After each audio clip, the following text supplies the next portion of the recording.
என்ன சக்திவேல் பழக்கம் ஆயிடுச்சு. அவங்கள கல்யாணம் பண்ணிட்டீங்களா? கல்யாணம் பண்ணிக்கிறேங்க. பண்ணிட்டீங்க. அப்போ இவங்களுக்கு டைவர்ஸ் யார் கொடுக்கறது? எப்போ பண்ணீங்க கல்யாணம்?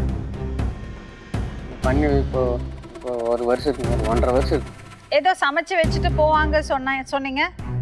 இப்போ திருமணம் பண்ணிட்டேன்னு சொல்கிறீங்க. அப்போ போய் தானே சண்டை போடுவாங்க. ஆ தாய் மாமன் பையன் தான் அப்படின்னு சண்டை போடுவாங்க. போட அப்படின்னு சொல்லிட்டு அவங்க பையன் மறுபடியும் கிளம்பிடுவாங்க. கிளம்பிட்டு மறுபடி ஒரு 4 நாளைக்கு 5 நாளைக்கு நல்லா இருப்போம், மறுபடியும் திரும்பி வந்துடுவாங்க. மறுபடியும் அதே மாதிரி சண்டை போடுறது நிலையான வாழ்க்கையே கிடையாதுங்க. அதில் என்ன பேசுறோன்னு கொஞ்சம் யோசிச்சு பேசுங்க. மீடியா முன்னாடி உட்காந்துருக்கீங்க. அங்கே நடக்கிற ஒரு சுச்சுவேஷன் தான் சொல்கிறேம்மா. நான் முடியாது போயிடுவாங்கன்னா என்ன வார்த்தை?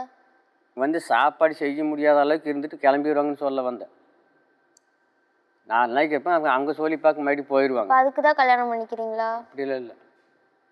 இது இத்தனை வார்த்தை கேட்கறது எங்கள் அம்மாக்காக மட்டும்தான். அவங்களுக்கு டிவோர்ஸ் கொடுக்க மாட்டேன்னு அப்படி ஏதோ ஃபீல் பண்ணீங்க, கல்யாணமே பண்ணிட்டீங்க. அவர் என்ன பண்ணும்? அவர் பண்ணுவார், என்ன பண்ணும்? அதுக்கு என்ன பண்ணணுமோ அவரே பண்ணி கொடுத்துட்டுங்க. அதுக்கு என்ன பண்ணணும்னு தெரியாம தான் சட்டப்படி என்ன பண்ணும்?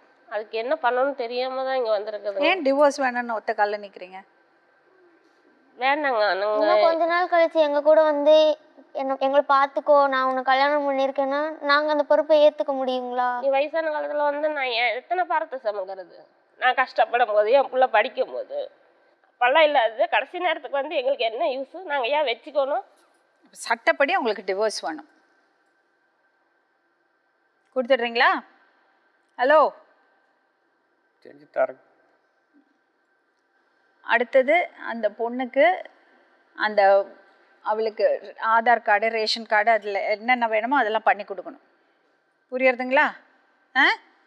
எப்போ பண்ணீங்க? எத்தனை நாளைக்குள்ள பண்ணி மறுபடியும் நாங்கள் வேலை பொழப்புக்கு எடுத்துகிட்டு காலேஜுக்கு எடுத்துகிட்டு லீவ் போட்டுக்கிட்டு வர முடியாது. அடுத்த வாரம் காலேஜ் நீக்கிடுவாங்க.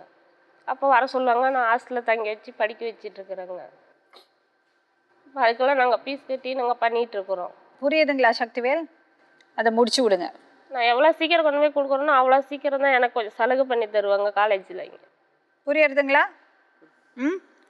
அட்வொகேட்ஸ் யாராவது இருக்காங்களா? போடுறீங்களா?